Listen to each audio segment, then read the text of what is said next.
Okay, the objective of this video is to have a way of presenting vectors in three-dimensional space. Remember, in last video we gave a representation of a vector with two dimensions. So suppose we have here a plane. Okay, this is the plane we used in our previous video, and we have here a vector u. How we are going to represent this vector in three-dimensional space? We need to give some way to characterize this vector. For example, using some parameters, we can define uniquely the vector u. This is the space. This is our reference plane P. And this is the whole. This is the whole space. The whole space is containing the plane P and all other vectors, V, etc. All those are vectors. Okay. So to characterize U, we can do the following: do a projection of U in this plane, U1,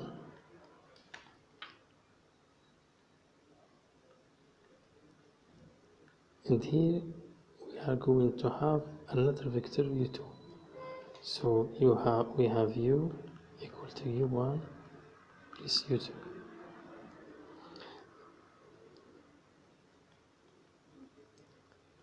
Suppose we have here a line perpendicular to this plane, call it Z. The vector U can be the angle theta between the vector U and this line Z can be any value in the real set. Okay, so this angle can vary. Also the angle. Okay, suppose we keep this angle theta constant. We don't change it. Is U is it unique? Now we can find a lot of other vectors whose angle theta is the same, but they can change. Think of it as a cone.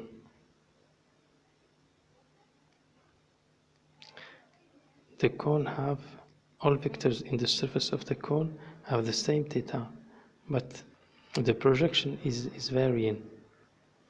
The vector U1 will vary depending on the angle in this direction. So we have rather three parameters to characterize all the vectors in the three-dimensional space. You have the dimensional space, you have the magnitude, you have theta, and you have another angle which we will calculate.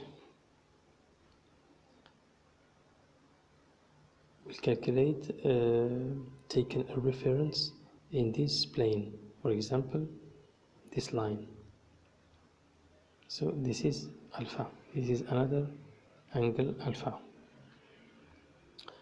Okay, now we're gonna move to a little bit more formal definition of the spherical spherical coordinates. This is x, y, z. Here we have angle u, you have vector u, you have angle theta, and here you have a projection of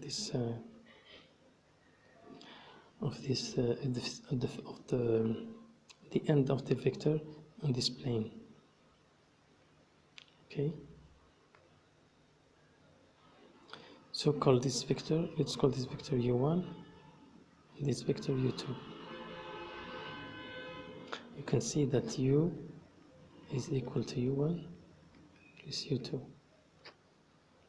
and you can see also, let's call this angle theta. You can see also that u1 is u1, sorry, I need more space. We have u equal to u1 plus u2, and you have u1, the magnitude of u1, cos alpha I plus sine alpha g. Okay, we have also u2. u2 is in this direction, in the direction of z. So u2 is the magnitude of u2. K is this. This is I, this is g. Okay. So we have u equal to u1 is u2. The question is, what is u1 and u2? Well, it's simple trigonometrics. You can see that cosine theta is u2 divided by u. You can see also that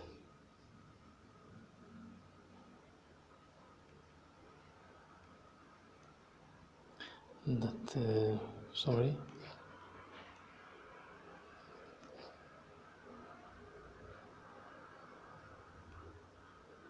that cosine alpha, we can see also that sine theta is u1 divided by u. So we have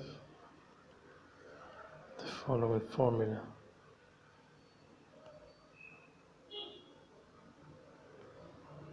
That is, u is equal to u1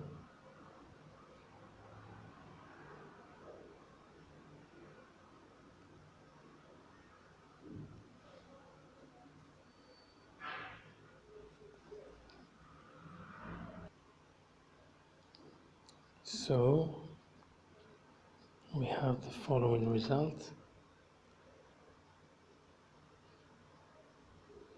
Let's get rid of this section to have more space.